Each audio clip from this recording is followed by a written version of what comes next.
Madam Chairperson, I rise to oppose the second batch of supplementary demands for grants for the financial year 24-25, demands for excess grants for 21-22, demands for grants for the financial year 25-26 for the state of Manipur, and the supplementary demands grants for the financial year of the state of Manipur. First of all, may I submit, Madam, that the discussion of the union budget along with the Manipur vote-on account or the budget proposals is totally unfair and improper because the union government supplementary demands for grants is entirely distinct from that of the state of Manipur. The entire two issues are entirely different and distinct, so that has to be corrected. That is the first submission which I would like to make.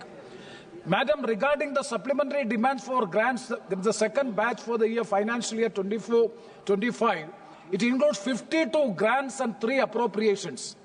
Madam, it is sought to authorize for an additional expenditure of 6,78,508 crores of rupees. Out of its net cash flow is just 51,462. Other expenditures by savings by the ministries and departments or by enhanced receipts or recoveries, that means a technical supplementary, would come around 6.27 lakh crores of rupees. Further, the token provision of 67 lakh is also sought. Madam Chairperson, what does it indicate? That is 6.78 lakh crores of rupees as an additional expenditure than the budget estimate of expenditure means there is a lack of foresight and planning in the budgetary process. It is absolutely the failure of the finance ministry in the budgetary process because the last year 24-25, first batch of supplementary demands for grants were 87,000 crores. Total, it would come around 7.5 lakh crores of rupees. That means it is 1/6 of the total budget estimate. The total budget estimate for the last financial year was around 46 lakhs of crores of rupees. Out of it, 7.5 lakh crores of rupees is coming as the supplementary demands for grants means what the ministry is doing, what is the efficiency of the ministry, what is the sanctity of the budget proposals and the budget estimate and budget expenditure that has to be explained by the finance minister.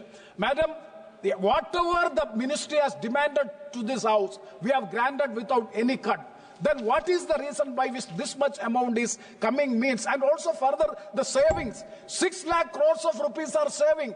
That is to be reappropriated under various ministries and departments means Comptroller and Auditor General of India has specifically stated if there is a savings of more than 100 crores of rupees, that has to be seriously dealt with. That is the Comptroller and Auditor General of observation is there, whether the government is aware of this. And coming to a technical objection, last time also I have raised the same objection. Madam, it is a point of order also. Last time when I raised it as a point of order, the Honorable Speaker has directed the government that if permission is not sought from the Parliament regarding advanced from the contingency fund of India, then the statement has to be laid on the table of the House. Sir, it is quite unfortunate to say in the supplementary demand for grants also besides 67 lakhs of token provision of being sought, 1 lakh for each item of expenditure for enabling reappropriation of saving in cases of involving new services and new instrument of service, parliamentary procedure to lay on the table regarding the advance has not been done.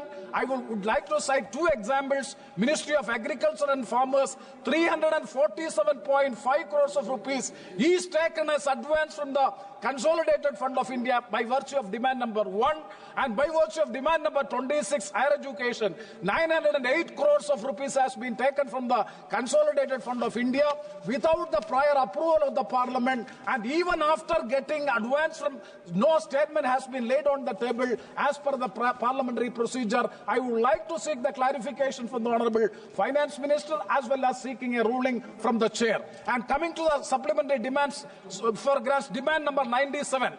Madam, Ministry of Steel Ministry of Steel, there is an investment of 6,783 crores to recoup the advance from the Consolidated Fund of India for equity infusion in Vizag Steel. I fully welcome the step taken by the government in capital infusion of the Vizag Steel so that the privatization will be over. So I would like to ask a question to the Honorable Finance Minister, to the government, why it is alone to the Vizag Steel alone?